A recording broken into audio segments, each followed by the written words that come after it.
You are listening to the Foreign Policy Focus podcast. We cannot wait for the final proof, the smoking gun.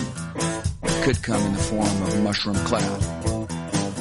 Haven't you driven enough people from their homes already? Bulldoze their villages, seize their property under laws they had no part in making. Now working in Libya with friends and allies, we've demonstrated what collective action can achieve in the 21st century. Now the host of the show, Kyle Ansel.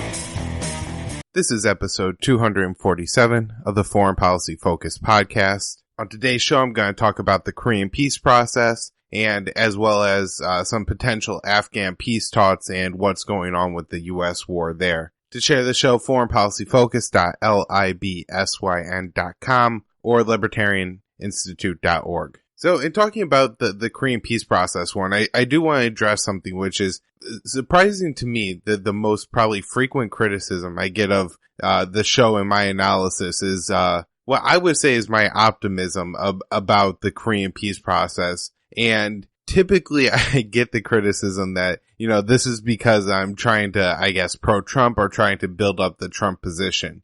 This really isn't the case. I think I've discussed this on the show in the past, but, you know, part of my big optimism for this is that I think the Korean leaders, mainly, South Korean President, Moon Jae-in, who is a lifelong believer in kind of having peace on the Korean peninsula.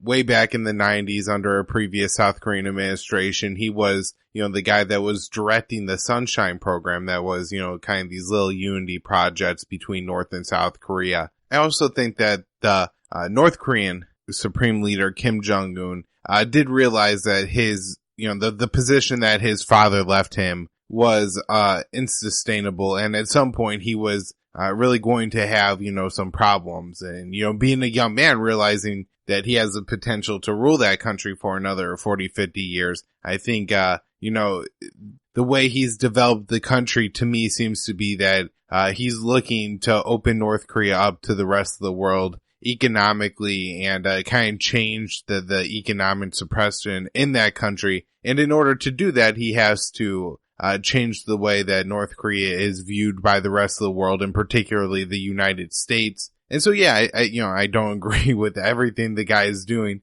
but I do think that, you know, for his, what he seems to be wanting to do and the position of North Korea, I do think he's looking for détente with, you know, South Korea, Japan, and the United States. I do think also that, you know, Donald Trump has I guess, personal belief that it's probably a good thing to get along with Kim Jong Un in North Korea. And he doesn't have that, which I think is a very unfortunate position sometimes, where we say, well, we're not going to look to normalize relations with countries who have suppressive governments, because the people end up suffering as well. You know, even though, yeah, trading with North Korea, if North Korea gets richer, then Kim Jong Un could get richer, but it's also going to really help, you know, just the average poor North Koreans, many of whom are starving to death. You know, something that they talked about was when boats full of North Koreans who have starved to death start washing up on Japanese islands, was a sign that the North Korean, the sanctions against North Korea were starting to work. And yeah, you know, there are going to be benefits for Kim Jong Un if we lift those sanctions, but that also means that North Koreans will stop starving to death. So, you know, it's not good for the people to have this position that you can't deal with their repressive governments. And, you know, Trump not holding that position. And like I said, there's not a whole lot of credit you could give Trump for on this. I mean, he did sit down and talk with Kim Jong Un, and he did receive a lot of criticism for that. So, you know, in one sense, I think there's people that move is popular with, but it definitely wasn't popular with the establishment. And, you know, there's that op-ed in the New York Times, the anonymous op-ed by a high-ranking Trump administration official who, you know, we don't know exactly who it is. There's a lot of speculation on who it could be. And I don't want to get into all that, but what they're basically saying is there's like a cabal within the White House that's looking to undermine Trump's policy. And if you look at the policies that the author of that op-ed agrees with, you know, it's a lot of stuff other than foreign policy. And so it definitely seems to me that what that op-ed was saying is, don't worry about Trump on the war issue. We keep him in line. And so, Trump has, I think, just kind of gone as far, as his presidency goes, as just like, not getting in the way too much of what has really been a Korean-led drive to normalize relations. And just the position that the U.S. plays in this, with our nuclear posture towards North Korea, and the fact that we have tens of thousands of our troops in South Korea, and then in the surrounding region, and some of our anti-missile defense systems and radar systems that exist in Guam, Japan, and North Korea are all there, I think primarily so the U.S. could keep an eye on China, but at the same time, North Korea gives the United States the pretext to continue to do that without having to kind of deal with the situation that, China doesn't have to be a hostile country to the United States, and it's really, I think, more a lot of posture. And if we had to admit that those systems were there because of China, diplomatically, kind of geopolitically, they would be a lot harder to keep there. And I think there'd be less interest from the American people to keep those systems there because they're very expensive. So, Donald Trump obviously should have a better administration, and, he should be finding the person who's undermining his foreign policy and, get those kind of people out of the White House so he could implement some of his foreign policy initiatives, at least are far better than, kind of the establishment what we had under Clinton, Bush, Obama. And specifically in North Korea, where it looks like there's a potential for another Trump-Kim meeting. And so, referencing back to that New York Times op-ed, the importance, I think, actually now between these meetings between Donald Trump and Kim Jong Un and the letters that they're deciding to exchange in some of these cases, prevent the messages that these two leaders are sending each other from going through that White House filter. And, I've read articles on North Korea suggesting that the military probably isn't overly happy with the moves towards détente with South Korea and the United States. Some, maybe for more personal hawkish reasons, like they're just like North Korea should rule the entire Korean peninsula, but others, I'm sure, just for the practical reasons of a smaller military budget means less money for the generals, means less money for all the officers, and less equipment. And so, there's people who, have incentive, for power reasons and, kind of for economic reasons too, their own personal bank accounts, would rather keep the hostilities between their country and South Korea and the United States going. So hopefully we do end up having this second meeting. I know in the past they floated the idea of having it in the United States. I think that would be a great thing. At the same time, doing it possibly in South Korea or Japan, or even having Trump go to North Korea, could all be positive steps as well and good sites for this meeting. So the last thing I'll just mention about that op-ed is I think it does in some way make a little bit more sense of the somewhat schizophrenic policy that the Trump administration seems to have with North Korea, where at times it seemed like, Trump isn't on the same page with any of his officials. You get these stories like the one a couple weeks ago in the I believe Washington Post, where a couple unnamed Trump administration officials said that North Korea's Kim Jong Un has sent a belligerent letter to Donald Trump. And then, a couple weeks later, now it looks like we have, the peace talks back on, and at the North Korean 70th, I believe, anniversary event, the country's founding Independence Day or whatever they call it over there. They didn't bring their ICBMs out through the streets, roll them out through the streets. And this, was, I think, a sign, from Kim Jong Un to the world that, hey, we're kind of still on this peace process, train. So some things look good. There's also weapon sales. I believe the State Department approved $2.6 billion worth of weapon sales to South Korea. Most of these will be the Patriot missiles.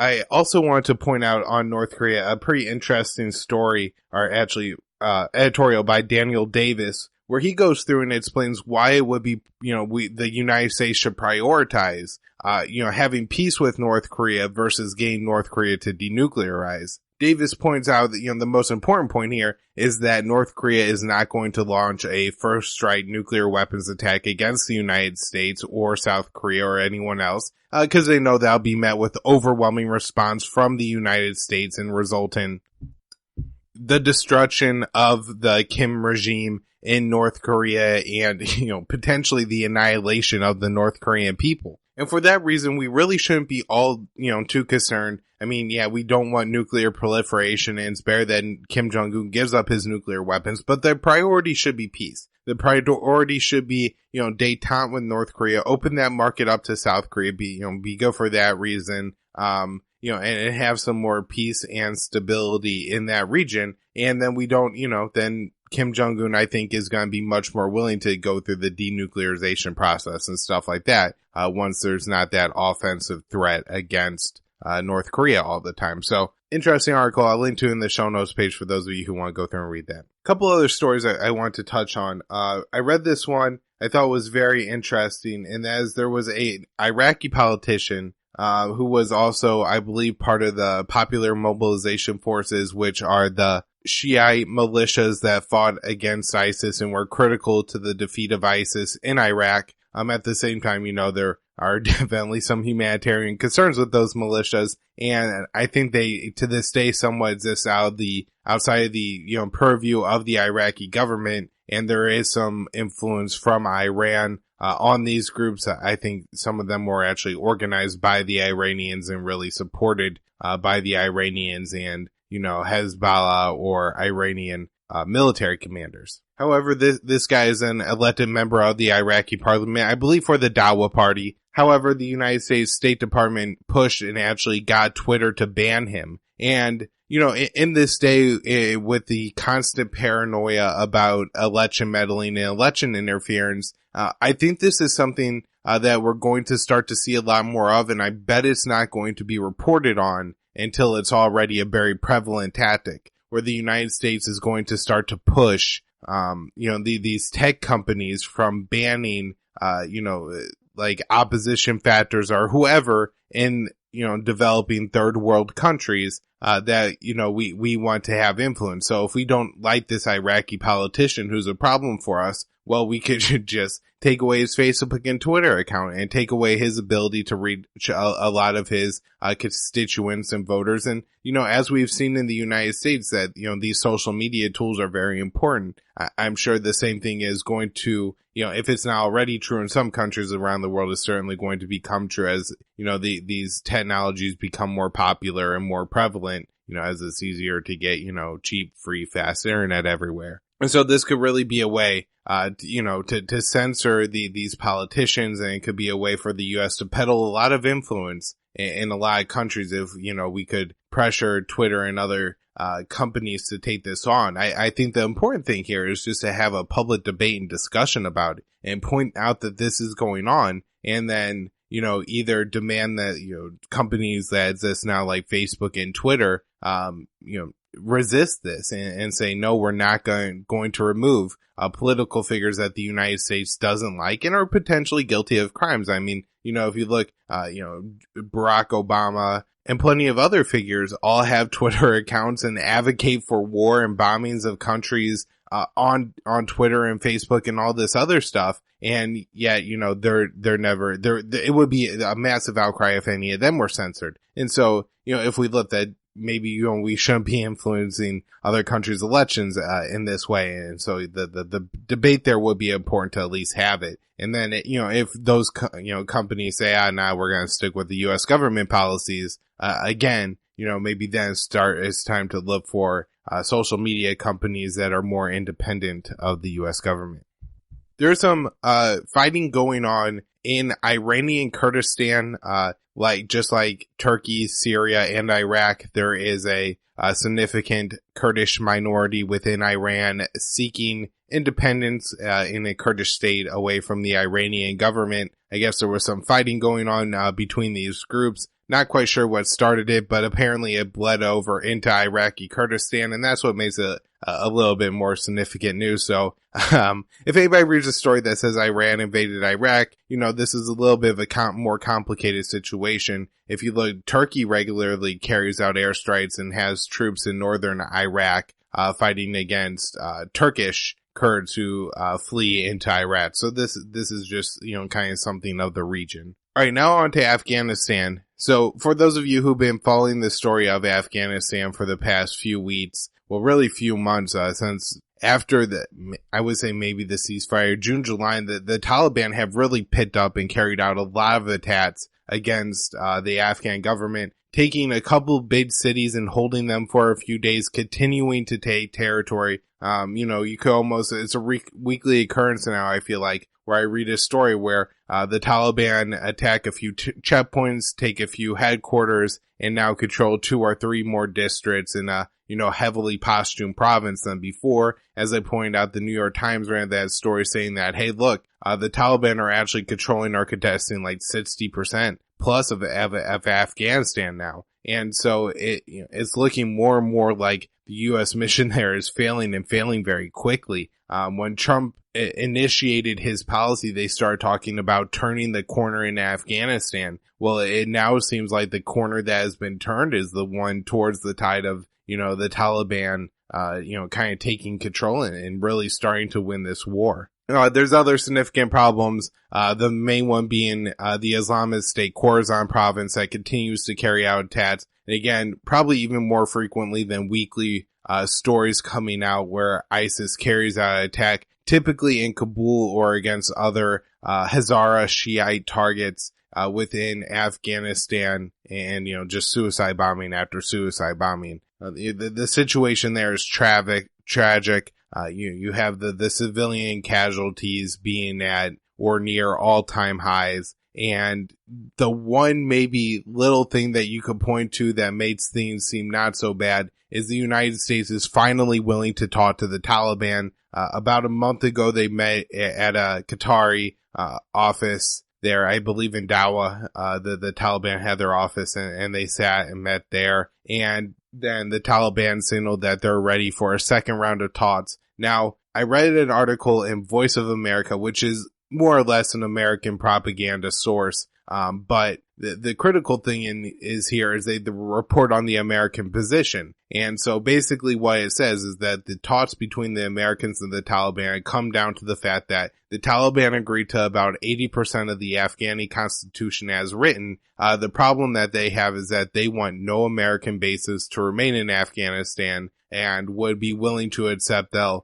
small number of U.S. forces to defend our diplomatic mission there. And the United States demands to retain 2 American bases in Afghanistan, including the Bagram Air Base and then another air base in the Helmand province. So, that's still a very significant hurdle, and it's very unfortunate that the Americans maintain this position. I mean, at this point, we've wasted enough money in Afghanistan. It's getting harder and harder to wage the war there. I mean, we're now flying B-2s all the way to Afghanistan to carry out the bombing missions against some of these targets just because the war is logistically hard, to wage at this point. And it's just time for it to be over. It's been 17 years. Like I said, the corner has been turned and the Taliban are, just taking more and more territory. The United States continues to have the Afghans that were training turn on them and fire their weapons. And just in the past month, we had another U.S. soldier die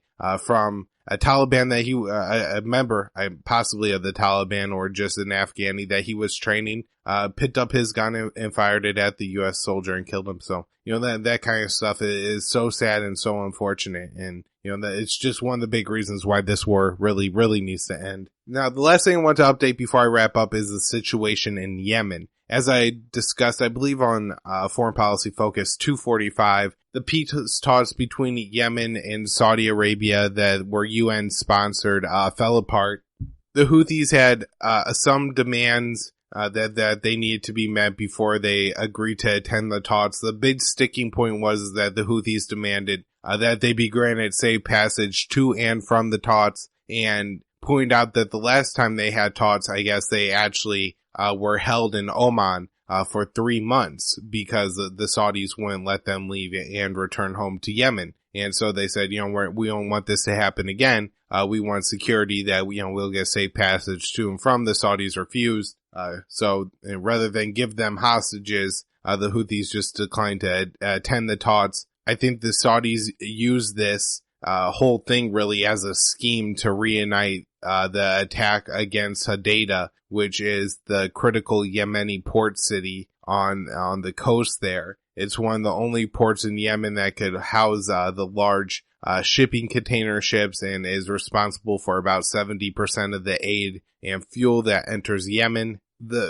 Internationally, to some extent, countries have protested, including the United States, Saudi Arabia carrying out this attack. And I guess I have to extend that not just Saudi Arabia, but also the UAE is a big pusher behind that offensive against Hodeidah. And the United States have really pushed pressure on those two countries not to do it. However, with these UN peace talks being set up and then the Houthis not attending, I think, Saudi Arabia was like, oh, well, we can't negotiate now, so we gotta go back to war. Even though it was, the Saudis who really gave the poison pill to the talks.